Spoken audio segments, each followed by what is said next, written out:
আসসালামু আলাইকুম। আজকে আমি দেখাবো আমার জালি কাবাবের রেসিপি। অ্যান্ড বলি আগে কী কী নিয়েছি এটার জন্য।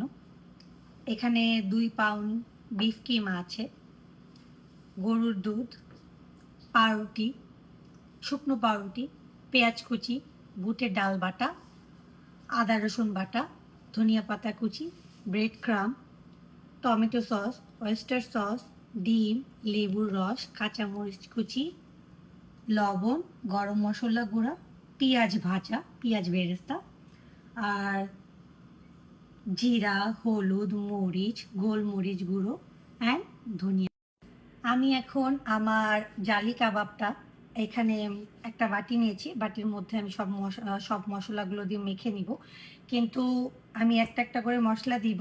আর কিন্তু এটাকে কেউ চাইলে ওভারনাইটও করে রাখতে পারে, কেউ চাইলে সঙ্গে সঙ্গে করে 1 ঘন্টা রেখে ভাজতে পারে। তো আজকে আমি এটাকে ওভারনাইট করে রাখবো। তো এই জন্য আগে আমি মেখে নিব সব কিছু। প্রথমে আমি আমার পেঁয়াজ বেরেস্তাগুলো দিয়ে দিব।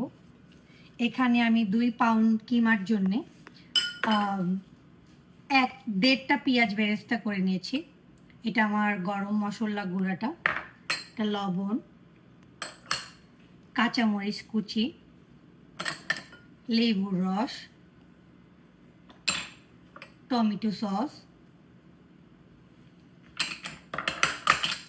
ওয়েস্টার সস,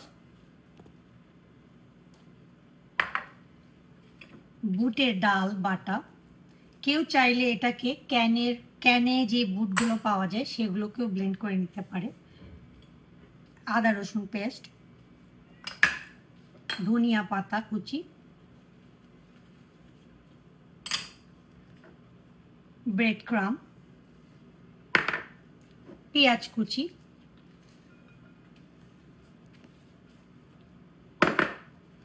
আর আমাদের রেগুলার মশলা জিরা, মরিচ গুঁড়ো, গোলমরিচ আর ধনিয়া। আমি এখন আমার পাউরুটিগুলো দুধে ভিজিয়ে চিপড়ে নিব। আমি 2 টুকরো নিয়েছি এখানটাতে।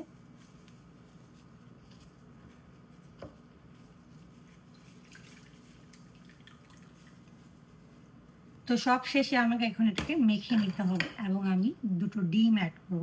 কিন্তু বাটিটা আমার ছোট হয়ে গেছে, তো আমি এখন একটা বড় বাটি নিব। বড় বাটিটাতে আমি সব মিক্স করে নিব। তো এখানে আমি আমার 2টা ডিম নিয়েছি, ডিম 2টো দিব। আমি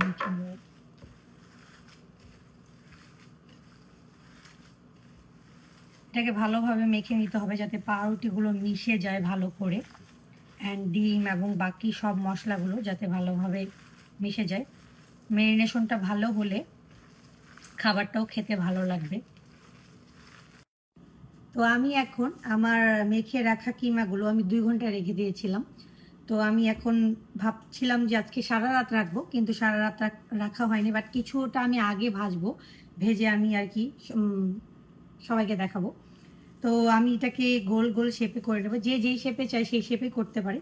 তো আমি এটাকে গোল শেপে করে আমি একদম পাতলা পাতলা করব, কারণ এটা জালি কাবাবটা পরে যেহেতু বিস্কিটের গুঁড়োতে মেখে তারপর আবার ডিমে ডুবো তেলে ভাজতে হয়, তো জিনিসটা অনেক ভারী হয়ে যায়।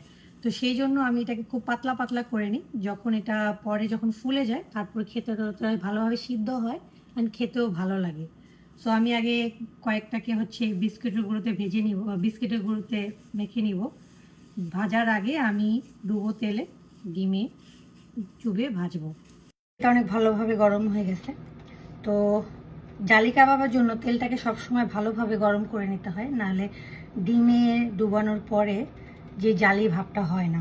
তো আমি যে বিস্কিটের গুঁড়ো দিয়ে আমি আমার কাবাবগুলোকে মেখে নিয়েছি, তো আমি এখন একটা একটা করে আমি ডিমে চুবিয়ে আমি একটা একটা করে দিব।